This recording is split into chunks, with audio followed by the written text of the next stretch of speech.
خاتون کے داماد نے اس کی بیٹی پہ ہاتھ اٹھایا، غلط کام ہے، میں ہاتھ اٹھانے کو پروموٹ نہیں کرتا، کہیں آپ یہ سمجھیں گے شوہروں کو چاہیے بیویوں کو ماریں، ایسا نہیں ہے، لیکن عورت تھی سمجھدار، بیٹی نے گھر آ کے بتایا میرے میاں نے ہاتھ اٹھایا ہے۔ آج کل تو عورتیں اور گھر مائیں تباہ کر دیتی ہیں، تو ماں نے کہا بیٹا دیکھ شوہر نے ہاتھ اگر اٹھایا ہے نا تو کوئی تو بات ہوئی ہوگی۔ فوراً کیا کرتے ہیں، فون گھما کے داماد کو گالیاں دینا شروع کر دیتے ہیں۔ یہی ہوتا ہے نا آج کل مارکیٹ میں، اٹھا گیا تو نے ہاتھ کیسے اٹھایا، ہوتا کون ہے تو؟ پہلے تحقیق کر لو بھائی، بولا کیا ہے اس نے، ہاں کوئی ایسی بات نہیں ہے، اس کو بولو بھائی کیوں، یہ تو کوئی ایسی بات نہیں ہے جس پہ ہاتھ اٹھایا جائے، اور اگر غلط بھی ہے تو اتنی غلط تھوڑی ہے کہ ہاتھ اٹھایا جائے۔ تو بس جذباتیت کا شکار ہے، افراط و تفریط ہے، پولائٹ بننے کے چکر میں سارا بیڑا غرق ہو رہا ہے، صحیح ہے نا؟ یہ اسلام کے اخلاق نہیں ہے، ہر چیز بیلنس ہے اسلام میں، ہر چیز۔ کتنا پیارا اصول ہے، بچے کو 7 سال کی عمر میں محبت سے سمجھاؤ، مارنے کی اجازت نہیں ہے، چھوٹا ہے بھائی، نماز پڑھے ٹھیک ہے، نہیں پڑھے تو بھی ٹھیک ہے، 10 سال تک برداشت کرو، 3 سال تمہارے پاس ہیں محبت کے لیے، 10 سال میں بھی نماز نہیں پڑھتا تو اب انسان لاتوں کے بھوت ہاتھوں سے نہیں سمجھتے، اب ہاتھ اٹھانا پڑے گا آپ کو، اب نہیں اٹھائیں گے تو یہ پولائٹنس نہیں ہے، یہ آپ کے نالائق ہونے کی، بولو نا بھائی، دلیل ہے، آپ کے نالائق ہونے کی دلیل ہے۔ تو ہر چیز میں ایسا ہے، ہر چیز میں، ہر معاملے میں، آپ کا ملازم ہے صحیح کام نہیں کر رہا، ٹائم پہ نہیں آ رہا، بزنس کا بیڑا غرق کر دیا، محبت سے سمجھاؤ، تمیز سے، 2-4 دفعہ کے بعد چل بھائی چھٹی تیری، نکل پتلی گلی سے، ٹھیک ہے نا؟ یہ فیکٹری ہے، ہم نے کو ایدی سینٹر تھوڑی کھولا ہوا ہے ہم نے یہاں پہ۔ ہمارے ایک رشتہ دار فیصل آباد میں، ان کی فیکٹری تھی کپڑے کی، مجھے لے گئے، ویسے مجھے شوق بھی ہے چیزیں دیکھنے کا، کیسے بن رہا ہے، کیا ہو رہا ہے، تو ملازم بڑے تمیز سے کام کر رہے ہیں، میں نے کہا پہلی دفعہ دیکھا ہے ملازم اتنی تمیز سے، انہوں نے کہا ٹھڈے مار مار کے ان کو انسان بنا ہے، ٹھڈے مار مار کے کیا بنا ہے، کہہ رہے بیٹھے رہے، کہتے تھے جب آتا تھا سو رہے ہوتے تھے، کام ہی نہیں کرتے، دہاڑی پہ تو ایسے ہی ہوتا ہے نا، کمیشن پہ کام ٹھکا ٹھک ہوتا ہے، دہاڑیوں پہ کام ایسا ہی ہوتا ہے، تو یہ نہیں ٹھڈے وڈے نہیں مارے، تمیز، اصل تو تمیز ہی ہے، لیکن تمیز کی بھی ایک کیا ہے میرے بھائی، حد ہے، حد ہے تمیز۔ تو مسلمان چونکہ ہماری زندگیوں میں بیلنس ہی نہیں ہے، اصل تو اخلاق ہی ہیں، یاد رکھو، اصل کیا ہے، یہ نہیں کہ اصل سختی ہے، اصل کیا ہے، جو کام اخلاق سے ہوتا ہے وہ سختی سے نہیں ہوتا، اسلام نے اصل تو اخلاق سکھائے۔ آپ صلی اللہ علیہ وسلم نے فرمایا قیامت کے دن میرے سب سے قریب وہ ہوگا احسنہم اخلاقا، جس کے اخلاق سب سے اچھے ہوں گے۔ گالیاں، ٹھڈے، یہ کوئی تہذیب نہیں ہے، مار دھاڑ، گھروں میں چیخو پکار، گالیاں دے رہے ہیں رشتہ داروں کو، گالیاں بلب کے رشتہ داروں کو، بھائی کہ لائٹ اگر جا رہی ہے تو گالیاں دینے سے لائٹ تھوڑی آ جائے گی، ٹھیک ہے نا؟ نہ بلب کے رشتہ داروں کو گالیاں دینے سے لائٹ آئے گی، نہ بلب کو گالیاں دینے، آپ کی زبان کیا ہو جائے گی، خراب ہو جائے گی۔ تو اصل تو اخلاق ہی ہیں۔ حضرت انس بن مالک رضی اللہ تعالی عنہ نے 10 سال نبی کی خدمت کی ہے، بچے تھے، فرماتے ہیں ایک دفعہ بھی ایسا نہیں ہوا کہ میں نے کوئی کام نہیں کیا اور آپ نے یہ پوچھا کیوں نہیں کیا، اور میں نے کوئی کام نہیں کرنا تھا اور کر دیا تو آپ نے یہ پوچھا ہو کہ کیوں کیا، بس جتنا کام کر دیا ٹھیک ہے، نہیں کیا تو بھی ٹھیک ہے۔ نبی صلی اللہ علیہ وسلم نے حضرت انس بن مالک کو ایک دفعہ کسی کام سے بھیجا، وہ بچے تھے، بجائے کام کرنے کے بچوں میں کھیلنے لگے جا کے، تو آپ صلی اللہ علیہ وسلم گئے، دیکھا بھائی کہاں ہیں، تو دیکھا وہ تو کھیل رہے ہیں، تو آپ صلی اللہ علیہ وسلم حضرت انس بن مالک کے پیچھے جا کے کھڑے ہو گئے۔ حضرت انس نے پیچھے مڑ کے دیکھا تو آپ صلی اللہ علیہ وسلم کھڑے ہوئے مسکرا رہے ہیں، کچھ بھی نہیں کہا۔ سمجھ رہے ہیں وجہ کیا ہے بھائی، یہ تو اپنی ان کی والدہ نے گفٹ دیا ہے نا خدمت کے لیے، تو اپنی مرضی سے خدمت کر رہے ہیں، اس میں سختی کیسی، ٹھیک ہے خدمت کر دی تو بھی، اور بچوں کے ساتھ تو ویسے بھی شریعت میں سختی نہیں ہے، بچوں کے ساتھ تو بہت نرمی ہے۔ میں تو وہ جو ٹھڈے مارنے کی بات کروں تو 30-35 سال کے تھے نا جو پڑے ہوئے ہیں، تو آپ صلی اللہ علیہ وسلم کے ہمیں سیرت میں سختی بھی ملتی ہے اور نرمی بھی۔ رحمت للعالمین، ایک ایتھیس نے اعتراض کیا یہ رحمت للعالمین ہے اور جناب گردنیں اڑانے کا حکم بھی دے رہے ہیں، یہ کیسے رحمت للعالمین ہے؟ بھائی رحمت للعالمین کا یہ مفہوم کہ کسی کو کچھ بھی نہ کہیں یہ رحمت نہیں ہے، یہ انسانیت کے لیے زحمت بن جائے گی یہ عادت، تو کیونکہ اس صفت کو فالو کرنا ممکن نہیں ہے۔ رحمت کا معنی ہر لحاظ سے جامع شخصیت ہیں آپ صلی اللہ علیہ وسلم۔ مشہور واقعہ کئی بار سنا چکا ہوں، دوبارہ سنا کے بس پھر آگے بڑھتا ہوں، کہ ایک شخص نبی صلی اللہ علیہ وسلم کی جاسوسی کر رہا تھا، گرفتار ہو گیا، تو آپ نے حکم دیا اس کی گردن اڑائی جائے۔ اب دیکھو گردن اڑانے کا حکم دینا بظاہر یہ رحمت کے خلاف ہے نا۔ ہم ہوتے ہم کہتے ہیں نہیں بھائی گردن کیوں اڑائی جائے، اسلام تو بہت وسیع مذہب ہے، ٹھیک ہے نا، اللہ بہت غفور رحیم ہے۔ آپ صلی اللہ علیہ وسلم نے حکم کیا دیا؟ گردن، کیونکہ نہیں اڑائی تو یہ اپنے ساتھیوں کے ساتھ ناانصافی ہوگی، کل دوبارہ جاسوسی کرے گا۔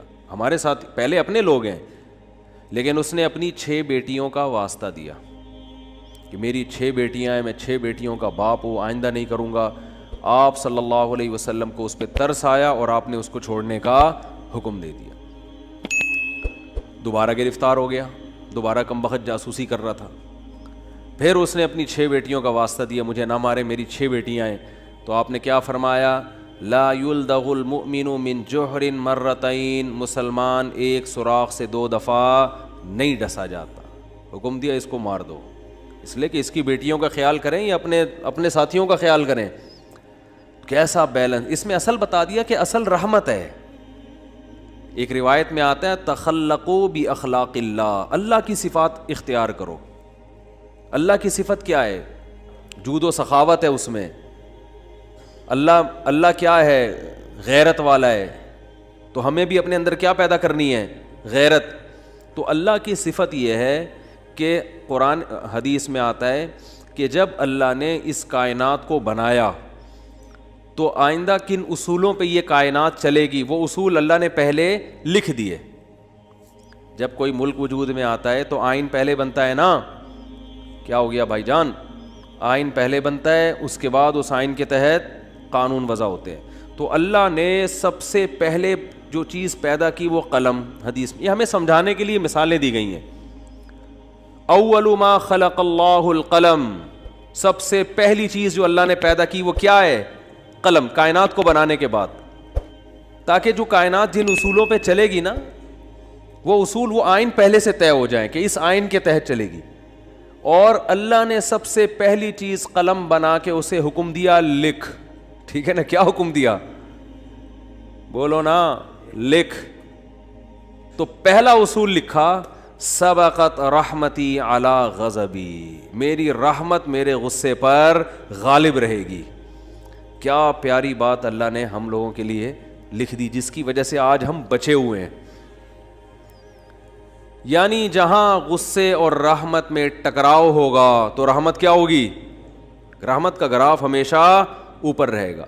اللہ یہ بھی لکھ سکتے تھے کہ میرا جو غضب ہے وہ ہوگا ہی نہیں،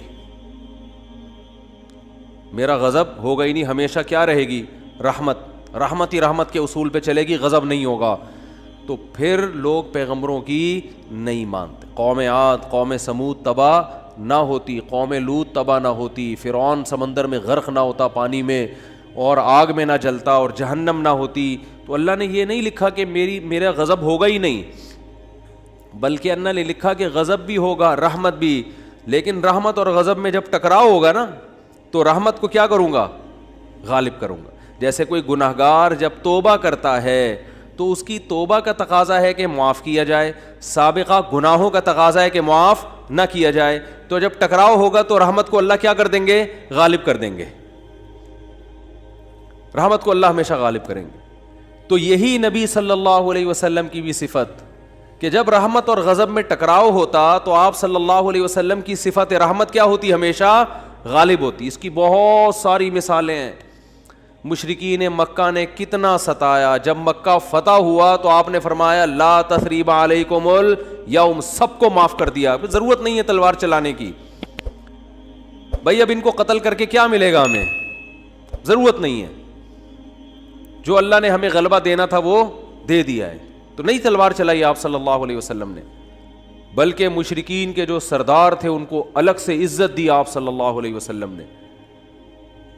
لیکن جہاں یہ جو جاسوس پکڑا گیا تو اس میں بھی معافی مانگی, 6 بیٹیوں کا حوالہ دیا. جب 6 بیٹیوں کا حوالہ دیا تو بیٹیاں ہونا اس کی علامت ہے کہ باپ پہ کیا کیا جائے, رحم. بیٹیوں کا کون پوچھے گا بعد میں.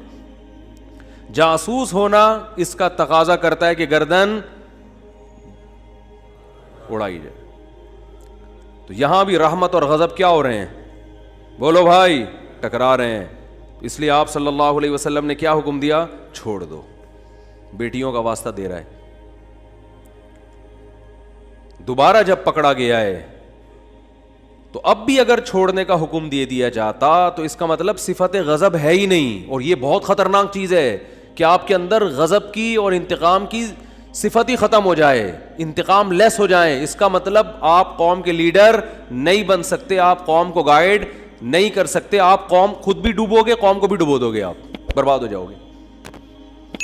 تو میں یہ اتنی ڈیٹیل میں اس لیے بیان کر رہا ہوں کہ یہی چیز ہمیں بھی اپنانے کی ضرورت ہے. اصل پیار ہے, اصل محبت ہے, اصل رحمت ہے, اس کو غالب رکھنا ہے ہمیشہ.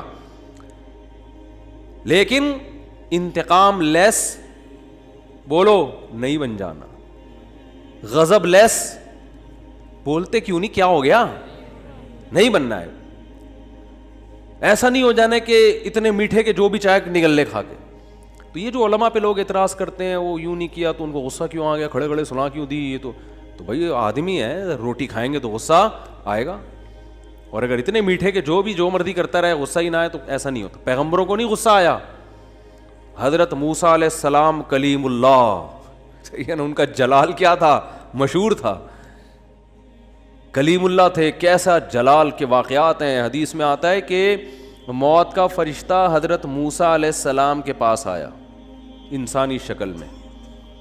حضرت موسیٰ نے پوچھا کیسے آنا ہوا, ٹھیک ہے, کہا موت کا فرشتہ ہوں, آپ کی روح قبض کرنے آیا ہوں. حضرت موسیٰ نے ایک کھینچ کے تھپڑ لگا, اتنی زور سے مارا ان کی آنکھ نکل کے گر گئی نیچے. وہ اللہ کے پاس گئے, اللہ اپنے کس بندے کے پاس بھیجا ہے تو نے مجھے, ہے بھائی. پتہ نہیں حضرت موسیٰ کو غصہ کس بات پر آیا, اسٹائل ان کا ایسا ہوگا, ہے بھائی, یا کیا وجہ, وہ تو حضرت موسیٰ ہی جانتے ہیں. ظاہر ہے پیغمبروں کو ناحق غصہ نہیں آتا, لیکن اللہ بس ایک حضرت موسیٰ کی جو جلالی صفت ہے نا اس کا اظہار کرنا چاہتے تھے کہ دشمنوں کو کہ ان سے بچ کے رہو, ٹھیک ہے. انہوں فرشتے کے تھپڑ لگا دیا, تھوڑا سا احتیاط رکھو ان سے. تو اصل کیا ہے میرے بھائی, اصل محبت ہے. یہ میں اس لیے بتا رہا ہوں کہ بعض لوگ الٹی کوالٹی ہوتی ہے ان کے اندر. اصل غصہ ہے, جب دیکھ لیں غصہ جاری نہیں ہو رہا تو پھر تمیز پہ آ جاتے ہیں وہ, ٹھیک ہے نا. شروع میں کیا کرتے ہیں, غصہ اور مار دھاڑ اور گالیاں یہاں سے شروع کرتے ہیں پہلے, یعنی آپشن یہ ہوتا ہے ان کا. اگر اس سے بندہ قابو میں نہیں آیا تو ان کو اندازہ ہو جاتا ہے یہ قابو میں آنے والا نہیں ہے, پھر وہ کس سے بات کرتے ہیں, تمیز سے بات کرتے ہیں. بالکل اس کی مثال ہے, ایک آدمی نے کسی کے چاقو رکھا, بولا تیری جیب میں جو کچھ ہے نکال دے, اس نے ٹیٹی نکال دی, ٹھیک ہے. اب یہ کہہ رہے تیری جیب میں جو کچھ ہے نکال دے, ٹھیک ہے. یعنی سامنے والا اگر آپ سے بھی بڑا فنٹر نکل آیا تو پھر آپ کہتے ہو بھائی یہاں تمیز, یا تمیز سے بات کے علاوہ آپ کے پاس کوئی آپشن نہیں, فوراً غصہ ٹھنڈا ہو جاتا ہے. تو یہ غلط ہے. نہ تو غصہ لیس ہو جانا ٹھیک ہے کہ کچھ بھی ہوتا رہے. اور چونکہ میاں بیوی میں بہت ہو رہا ہے آج کل, یہ بہت زیادہ پھڈے جھگڑے, داماد ایک نمبر کا ہیروئن چرسی کہیں کا الو کا, کیا بولوں میں, اور برداشت پہ برداشت, نہیں کل ٹھیک ہو جائے گا, نہیں پرسوں ٹھیک ہو جائے گا. وہ بھائی نہیں ٹھیک ہوگا, یہ چھوڑ دو اس کو. نہیں جی اللہ کی رحمت بہت بڑی ہے, ہو سکتا ہے ٹھیک ہو جائے. بھائی اللہ کی رحمت بڑی ہے اس کا یہ مطلب ہے ہی نہیں. اس کا مطلب ہے کہ چھوڑ دو تو اللہ کی رحمت بڑی ہے, کوئی دوسرا دلا دے گا اللہ. جب ثنا خان کو مفتی انس مل سکتے ہیں اور مفتی انس کو ثنا خان مل سکتی ہے, تو اس کا مطلب کسی کو کسی بھی ٹائم پہ کچھ بھی مل سکتا ہے. دو انتہائیں ہیں نا, ایک مولوی اور ایکٹریس کی آپس میں شادی ہو گئی, تو اس کا مطلب کسی کی کسی بھی ٹائم پہ کسی پہ بھی شادی ہو سکتی ہے. رشتوں کی کمی مارکیٹ میں نہیں ہے. تو ایسے ایسے الٹے الٹے لوگوں کو لوگ برداشت کر رہے ہیں کہ ہو سکتا ہے کل ٹھیک ہو سکتا ہے. بھائی ایک حد ہے, حد ہر چیز میں کیا ہے, ایک لمٹ ہے. اولاد بگڑی ہوئی ہوتی ہے, میں والدین کو کہتا ہوں بھائی اپنے بیٹے کو ایک حد تک تربیت کرو, نہیں آ رہا نا قابو میں, نکلو. بولو پتلی گری سے سامان گھر سے اٹھا کے کیا کرو, نکلو. زیادہ نہیں بدماشی ہے, تیرے باپ کا گھر ہے, تیرا گھر نہیں ہے. ہاں سارے 100% درست نہیں ہوتی اولادیں, کچھ تو باپ کو بھی برداشت کرنا پڑتا ہے اولاد کی خاطر, لیکن وہ بھی ایک حد ہے نا, حد سے زیادہ تھوڑی ہوتا ہے, حد سے زیادہ نہیں ہوتی کوئی بھی چیز. پھر اس میں ایک اصول یہ بھی ہے کہ یہ دیکھا جائے گا بڑا نقصان کس میں. لوگ کہتے ہیں اگر تعلق ختم کیا تو یہ ہو جائے گا, یہ ہو جائے گا. بھائی تعلق ختم کیا تو یہ ہو جائے گا, نہیں کیا تو یہ ہو جائے گا, تو دونوں میں پلس مائنس کیا کرو کہ زیادہ نقصان کس میں. ہمیشہ اس اصول پہ زندگی گزرتی ہے. یاد رکھو دنیا میں سارے فائدے کی چیزیں کبھی بھی حاصل نہیں ہوتی, ہر کام کے کچھ سائیڈ افیکٹ ہوتے ہیں. عقل مند آدمی یہ دیکھتا ہے کہ سائیڈ افیکٹ زیادہ ہیں یا اس کے بینیفٹس زیادہ ہیں. اس اصول پہ زندگی گزاری جاتی ہے. اگر اس اصول پہ زندگی نہیں گزارو گے ساری زندگی کبھی کوئی فیصلہ آپ سے ہوگا ہی نہیں. سمجھ رہے ہو کہ نہیں سمجھ رہے؟ ساری زندگی کنفیوز رہو گے اور کبھی کوئی فیصلہ آپ سے ہوگا ہی نہیں. ہمیشہ اس اصول پہ زندگی گزرتی ہے کہ یہ کام کرنے میں بھی نقصان, نہ کرنے میں بھی, کرنے میں زیادہ یا نہ کرنے میں زیادہ. اس کو پلس مائنس کر کے فوراً رپورٹ مارکیٹ میں لایا کرو, ٹھیک ہے نا, اور رپورٹ خود تیار کرو, کرنا ہے بھائی کہ یہ سائیڈ افیکٹ ہیں اس کے, تو یہ برداشت کریں گے. جیسے اینٹی بائیوٹک ہے, کچھ سائیڈ افیکٹ ہوتے ہیں, اب ہوتے ہیں تو ہوتے رہیں, کیا خیال ہے؟